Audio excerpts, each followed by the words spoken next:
Hi guys, welcome to our channel. ఈరోజు మన ఛానల్లో టాపిక్ ఏంటి అంటే 6th క్లాస్ జనరల్ సైన్స్లో సెమిస్టర్ 1 నుండి మనం ఫస్ట్ 3 లెసన్స్లో ఉన్న ఇంపార్టెంట్ బిట్స్ అనేవి చూసుకుందాం. ఆహారంలోని అంశాలు, పదార్థాలను సమూహాలుగా వర్గీకరించడం, పదార్థాలను వేరు చేయటం, ఈ 3 లెసన్స్ నుండి ఇంపార్టెంట్ బిట్స్ అయితే నేర్చేసుకుందాం. మొదటి లెసన్ ఆహారంలోని అంశాలు. ప్రతి వంటకం సాధారణంగా డాష్ లేదా డాష్ నుంచి పొందే ఒకటి లేదా అంతకంటే ఎక్కువ పదార్థాలతో తయారవుతుంది. మొక్కలు, జంతువులు. ప్రతి వంటకం సాధారణంగా మొక్కలు లేదా జంతువుల నుండి పొందే ఒకటి లేదా అంతకంటే ఎక్కువ పదార్థాలతో తయారవుతుంది. మొక్కలు లేదా జంతువుల నుండి లభించే పదార్థాలు మన శరీరానికి అవసరమైన కొన్ని అంశాలను కలిగి ఉంటాయి. అయితే ఈ అంశాలను ఏమంటారు అంటే పోషకాలు అంటారు. మన ఆహారంలో ఉండే ప్రధాన పోషకాలు ఏవి అంటే కార్బోహైడ్రేట్లు, ప్రోటీన్లనే మాంసకృతులు అంటారు. అలాగే క్రొవ్వులు, విటమిన్లు, ఖనిజ లవణాలు. వీటితో పాటు అదనంగా ఇంకా ఏ పోషకాలు ఉంటాయంటే పీచు పదార్థాలు ఉంటాయి, నీరు కూడా ఉంటుంది.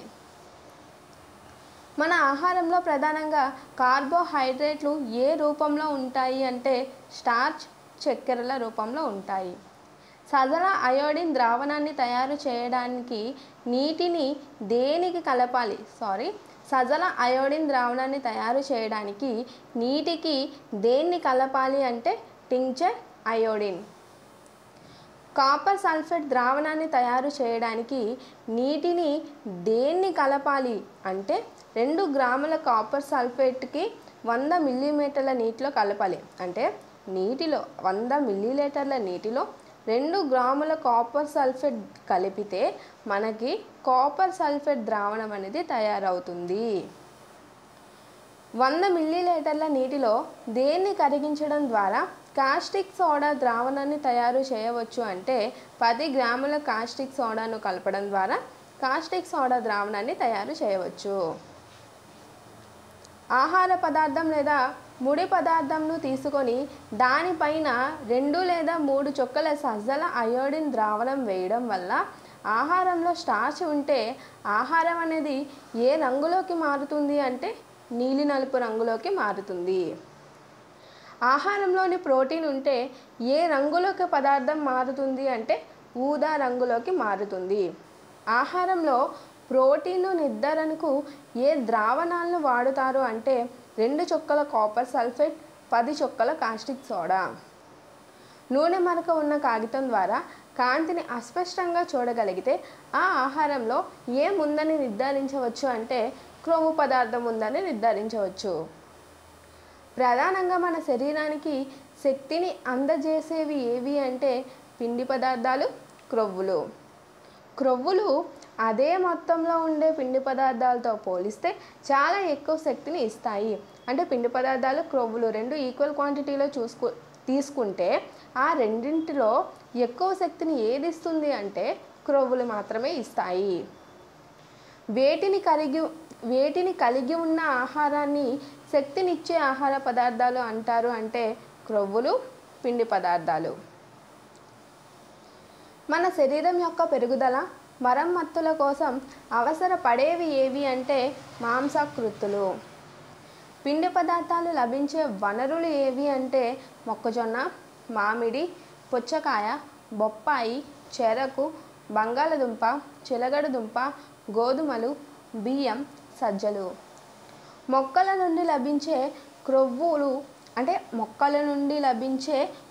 వనరులు ఏవి అంటే నువ్వులు, బాదం పప్పు, వేరుశనగ. జంతువుల నుండి లభించే క్రొవ్వు వనరులు ఏవి అంటే గుడ్లు, మాంసం, చేపలు.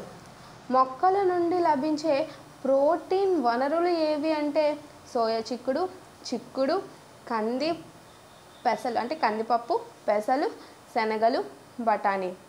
జంతువుల నుండి లభించే ప్రోటీన్ వనరులు ఏవి అంటే గుడ్లు, పన్నీరు, చేపలు, మాంసం. విటమిన్ ఏ దేని నుండి లభిస్తుంది అంటే మామిడి, క్యారెట్, బొప్పాయి, పాలు, ఫిష్ ఆయిల్. విటమిన్ బి దేని నుండి ఎక్కువగా లభిస్తుంది అంటే బియ్యం, గోధుమ, కాలేయం. విటమిన్ సి దేని నుండి ఎక్కువగా లభిస్తుంది అంటే ఉసిరి, నిమ్మ, పచ్చిమిర్చి, జామ, కమలాపండు, టమాటో. విటమిన్ డి దేని నుండి ఎక్కువగా లభిస్తుంది అంటే గుడ్లు, కాలేయం, చేపలు, బటర్, మిల్క్. శరీర నిర్మాణ ఆహార పదార్థాలు అని వేటిని పిలుస్తారు? ప్రోటీన్లు ఉన్న ఆహార పదార్థాన్ని శరీర నిర్మాణ ఆహార పదార్థాలు అని పిలుస్తారు. మన శరీరాన్ని వ్యాధుల నుండి రక్షించడంలో సహాయపడేవి ఏవి అంటే విటమిన్లు. మన కళ్ళు, ఎముకలు, దంతాలు, చిగుళ్లను ఆరోగ్యంగా ఉంచడంలో సహాయపడేవి ఏవి అంటే విటమిన్లు. మన చర్మం అలాగే కళ్ళను ఆరోగ్యంగా ఉంచే విటమిన్ ఏది అంటే ఏ విటమిన్. శరీరం అనేక వ్యాధులతో పోరాడడానికి సహాయపడే విటమిన్ ఏది అంటే విటమిన్ సి. ఎముకలు, దంతాలు కాల్షియంను ఉపయోగించుకోవడంలో సహాయం చేసే విటమిన్ ఏది అంటే విటమిన్ డి. మన శరీరానికి తక్కువ మోతాదులో అవసరమయ్యేవి ఏవి అంటే ఖనిజ లవణాలు. బియ్యంలో కార్బోహైడ్రేట్స్ ఎక్కువగా ఉండడం వల్ల బియ్యాన్ని ఏమంటారు అంటే కార్బోహైడ్రేట్ సమృద్ధి ఆహార వనరు అంటారు. పోషకాలతో పాటు మన శరీరానికి అవసరమయ్యేది ఏది అంటే పీచు పదార్థం, నీరు. ఆహారంలో ఉండే పీచు పదార్థాన్ని ఏమంటారు? రఫేజ్. పీచు పదార్థం యొక్క ప్రధాన వనరులు ఏవి అంటే తృణధాన్యాలు, పప్పులు, బంగాళదుంపలు, తాజా పండ్లు, కాయగూరలు. మన శరీరానికి ఎటువంటి పోషకాలను అందించదు, కానీ మన శరీరంలో అత్యంత ముఖ్యమైన పదార్థం ఏది అంటే పీచు పదార్థం. ఈ పీచు పదార్థం మనకి ఎటువంటి పోషకాలను అందించదు, కానీ అతి ముఖ్యమైన పదార్థం పీచు పదార్థం. ఆహారానికి బరువును చేకూర్చి శరీరం నుండి జీర్ణం కాని ఆహారాన్ని తొలగించడంలో సహాయం చేసేది ఏది అంటే పీచు పదార్థం. మన శరీరానికి ఆహారం నుండి పోషకాలను గ్రహించడంలో సహాయపడేది ఏది అంటే నీరు. మన శరీరం నుండి వ్యర్థాలను మూత్రం, చెమట రూపంలో తొలగించబడుటకు లేదా బయటకు పంపడంలో సహాయపడేది ఏది అంటే నీరు. మన శరీరం నుండి వ్యర్థాలను మూత్రం, చెమట రూపంలో బయటకు పంపించడంలో సహాయపడేది ఏది అంటే నీరు. మన శరీరానికి అవసరమైన నీటిని మనం త్రాగే ఏ ద్రవాల నుండి పొందుతున్నాము అంటే నీరు, పాలు, టీ మొదలగునవి. మనం సాధారణంగా ఒక రోజులో తినేదే మన యొక్క ఆహారం. మనం తీసుకునే ఆహారం దేనికి ఉపయోగపడుతుంది? శరీర పెరుగుదలకు, ఆరోగ్య నిర్వహణకు. కూరగాయలు, పండ్లను కోసిన తర్వాత లేదా తొక్క తీసిన తర్వాత కడిగినట్లయితే వేటిని కోల్పోతాము అంటే విటమిన్లను కోల్పోతాము. కూరగాయలు, పండ్ల యొక్క తొక్కలు వేటిని కలిగి ఉంటాయి అంటే విటమిన్లను, ఖనిజ లవణాలను కలిగి ఉంటాయి.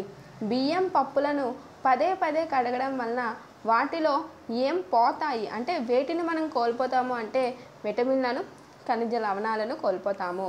వండడం వల్ల ఆహారానికి ఏం పెరుగుతుంది అంటే రుచి పెరుగుతుంది, అలాగే ఆహారం సులభంగా జీర్ణమవుతుంది. ఉడికించేటప్పుడు కలిగే వేడి వలన ఏ విటమిన్ సులభంగా లభిస్తుంది అని ఉంది కానీ నశిస్తుంది. ఉడికించేటప్పుడు కలిగే వేడి వలన ఏ విటమిన్ సులభంగా నశిస్తుంది అంటే పోతుంది అంటే విటమిన్ సి అనేది సులభంగా ఇది కంప్లీట్గా రిమూవ్ అయిపోతుంది అన్నమాట. క్రొవ్వు అధికంగా ఉండే ఆహారాన్ని ఎక్కువగా తినడం చాలా హానికరం మరియు డాష్కి గురవుతాము అంటే ఊబకాయానికి గురవుతాము. దీర్ఘకాలికంగా పోషకాహార లోపం వలన వచ్చే వ్యాధులను ఏమంటారు అంటే పోషకాహార లోప వ్యాధులు అంటారు.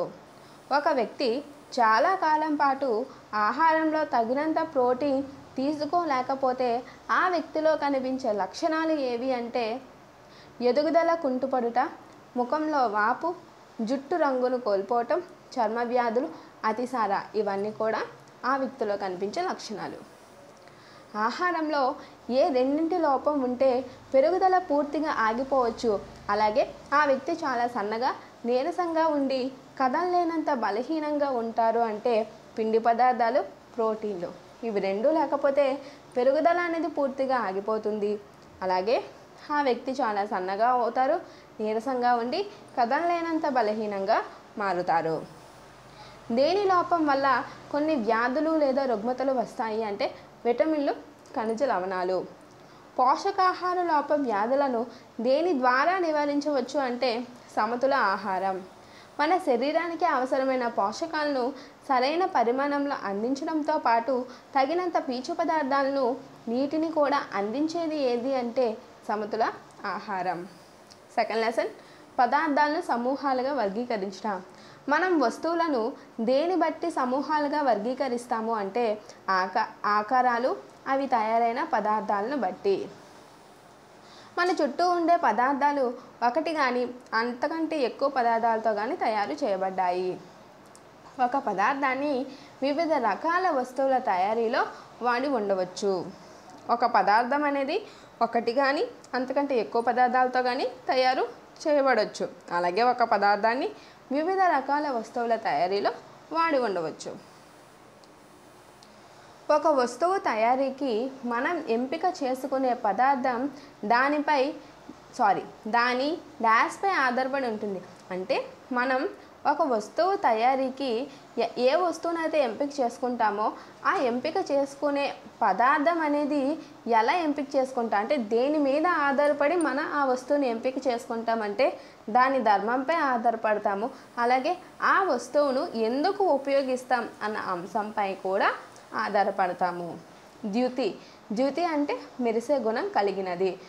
ద్యుతిని కలిగి ఉన్నవి ఏవి అంటే లోహాలు. ఈ లోహాలకి ఎగ్జాంపుల్ ఇనుము, రాగి, అల్యూమినియం, బంగారం. ఇవన్నీ కూడా ద్యుతిని కలిగి ఉన్న లోహాలు.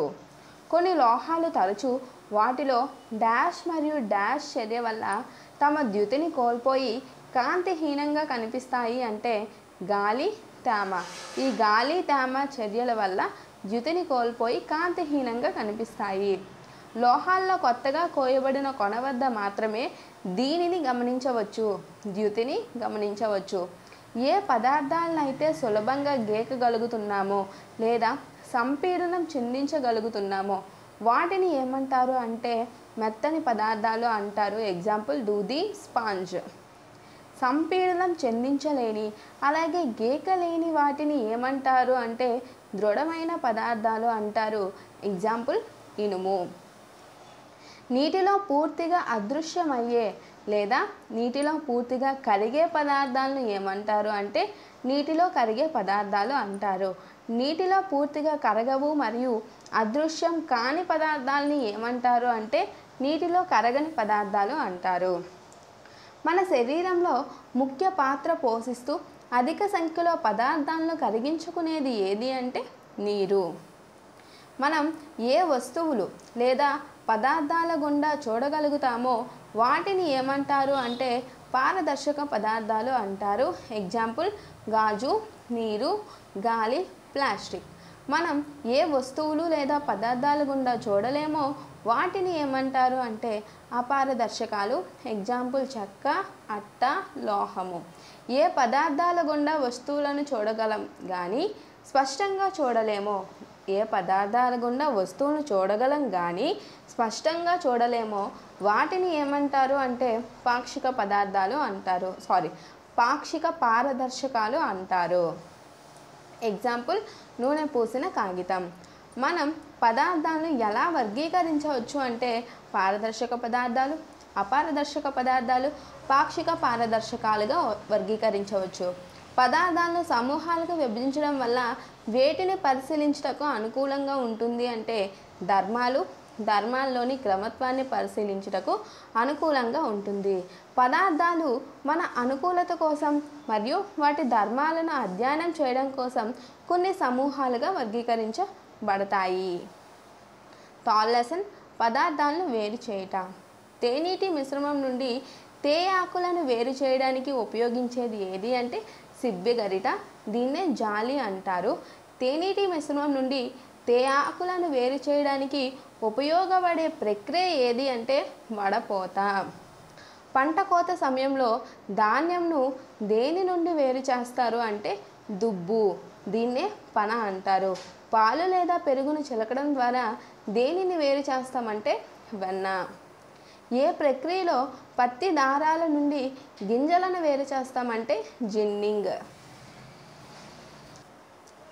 గోధుమలు, బియ్యం లేదా పప్పు నుండి ధూళి, రాయి, పొట్టు వంటి కొంచెం పెద్ద పరిమాణంలో ఉన్న మలినాలను వేరు చేయడానికి ఉపయోగించే పద్ధతి ఏది అంటే చేతితో ఏరివేయుట. వరి దుబ్బుల నుండి ధాన్యాన్ని వేరు చేయడానికి ఉపయోగించే పద్ధతి ఏది అంటే నూర్పిడి. మిశ్రమంలోని వేర్వేరు అంశాలను వేరు చేసే పద్ధతి లేదా గాలి ద్వారా లేదా గాలిని ఊదడం ద్వారా మిశ్రమంలోని బరువైన మరియు తేలికైన అంశాలను వేరు చేయడానికి ఉపయోగించే పద్ధతి తూర్పారబట్టడం. రైతులు బరువైన ధాన్యపు గింజల నుండి తేలికైన పొట్టును వేరు చేయడానికి ఉపయోగించే పద్ధతి ఏది అంటే తూర్పారబట్టడం.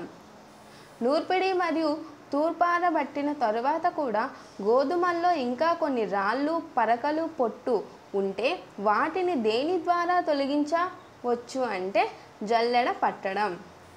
ఇసుక నుండి రాళ్లను, గులకరాళ్లను వేరు చేయు పద్ధతి ఏది అంటే జల్లెడ పట్టడం. మిశ్రమం యొక్క అంశాలు వేరు పరిమాణాలను కలిగి ఉన్నప్పుడు ఉపయోగించబడే పద్ధతి ఏది అంటే జల్లెడ పట్టడం. నీరు కలిపినప్పుడు మిశ్రమంలోని బరువైన అంశము నీటి అడుగు భాగాన చేరే ప్రక్రియను ఏమంటారు అంటే అవక్షేపణం.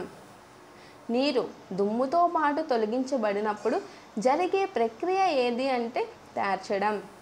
సన్నని రంధ్రాలు కలిగిన వడపోత సాధనం ఏది అంటే వడపోత కాగితం. పండ్లు, కూరగాయల రసాలను తాగబోయే ముందు గుజ్జులోని గింజలను, ఘన రేణువులను వేరు చేయడానికి ఉపయోగించే పద్ధతి ఏది అంటే వడపోత. కాటేజ్ చీజ్, పన్నీరు దీని యొక్క తయారీలో ఏ ప్రక్రియ వాడతాము అంటే వడపోత ప్రక్రియను వాడతాము. ఈ వడపోతకు పలుచని గొడ్డ లేదా సిబ్బు గరిటెని వాడుతాము. నీటిని ఆవిరిగా మార్చే ప్రక్రియను ఏమంటారు? బాష్పీభవనం. ఉప్పు నీటి నుండి ఉప్పు, నీరు మిశ్రమాలను వేరు చేయడానికి ఉపయోగించే ప్రక్రియ బాష్పీభవనం. నీటి ఆవిరిని ద్రవ రూపంలోకి మార్చే ప్రక్రియను ఏమంటారు అంటే సాంద్రీకరణం. ఉప్పు, ఇసుక, నీరు మూడు కలిపిన మిశ్రమం నుండి ఉప్పు, ఇసుక, నీటిని విడివిడిగా వేరు చేయుటకు ఉపయోగించే పద్ధతులు ఏవి అంటే ఇసుకను వేరు చేయడానికి తేర్చుట వడపోత, ఉప్పును వేరు చేయడానికి బాష్పీభవనం, నీటిని వేరు చేయడానికి సాంద్రీకరణం. వేడి చేస్తే నీటిలో ఎక్కువ మోతాదులో ఉప్పు కరుగుతుంది. ఒక పదార్థాన్ని ఒక ద్రవంలో కరిగించడం ద్వారా తయారయ్యేది ఏది అంటే ద్రావణం. ఒక మిశ్రమంలో వేరువేరు పరిమాణాల్లో ఉన్న రేణువులను వేరు చేయడానికి ఉపయోగపడే పద్ధతులు ఏవి అంటే జల్లెడ పట్టడం, వడపోత. ఇసుక, నీటి మిశ్రమంలో బరువైన ఇసుక కణాలు నీటి అడుగు భాగంలోకి చేరినప్పుడు ఏ ప్రక్రియను ఉపయోగించి నీటిని వేరు చేయవచ్చు అంటే తేర్చుట. కరగని ఘన పదార్థం ఒక ద్రవము యొక్క మిశ్రమం నుండి ఏ ప్రక్రియ ద్వారా అందలి అంశాలను వేరు చేయవచ్చు అంటే వడపోత. ఒక ద్రవములో కరిగి ఉన్న ఘన పదార్థాన్ని వేరు చేయడానికి ఉపయోగించే ప్రక్రియ ఏది అంటే బాష్పీభవనం.